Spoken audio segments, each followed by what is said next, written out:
And I'll never forget what he tells me. He's like, George, you know everybody could hear us at what we're saying at this table, right? And it just struck me as odd. It's like, what are you talking about? Are you wearing a wire? I mean, this was all going through my mind. What do you mean everybody can hear what what we're talking about at this table? He's like, well, sometimes you get money and you just got to stand next to people and, you get paid for that kind of stuff.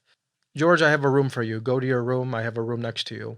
I go in the room and Charles calls me into his room and he pulls out $10,000 in cash. He's like, this is money for you. Now, no one pulls out. First of all, who carries cash at all nowadays, let alone $10,000 and $100 bills in your room?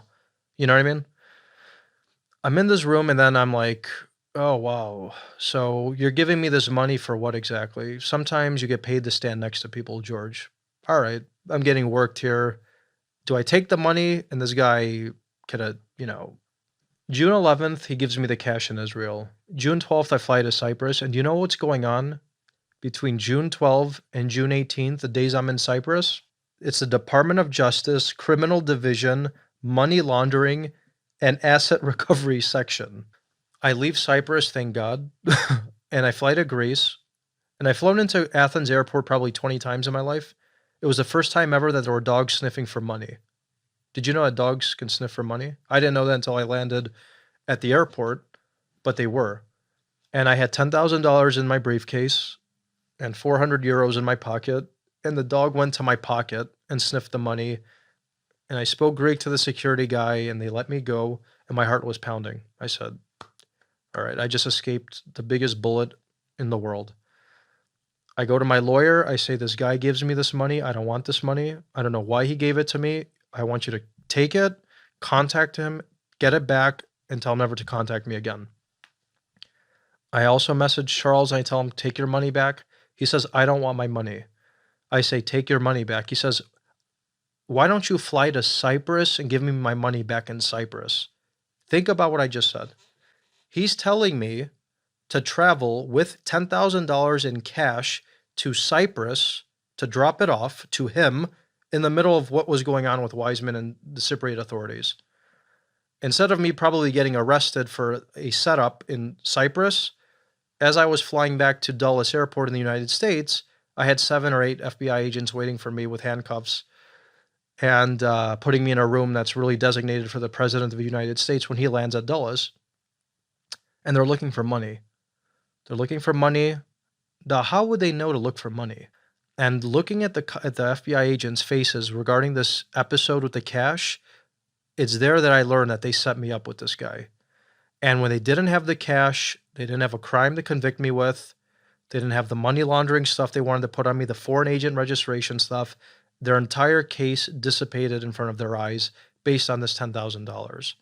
When I went in front of the magistrate the next day, they didn't even know what to charge me with. They came an hour late to the court and said, oh, we're going to charge him with obstruction of justice for deleting a Facebook account and lying to the FBI, and we want him in prison for 25 years.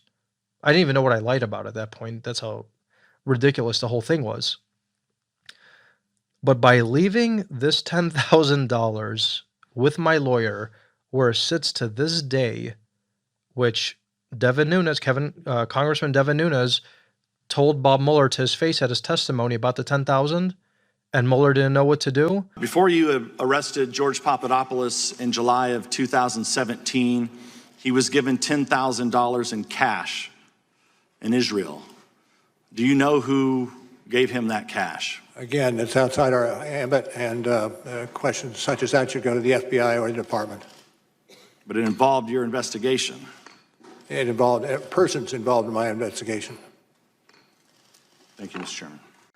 This money, I promise you, is going to be the straw that breaks the camel's back.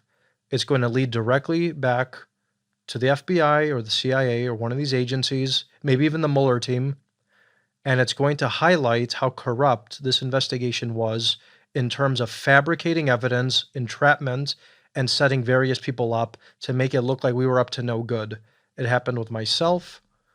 From the General Michael Flynn story, you can see during his interview, He basically was told, "Don't have a lawyer. We're not here to get you in trouble," but they were clearly looking to get him in trouble. And how we overcame these obstacles and still came out relatively unscathed and punching back the way we are now, ladies and gentlemen, it's a miracle. And I'm really looking forward to seeing what Durham comes up with the findings on these serial numbers on the $10,000.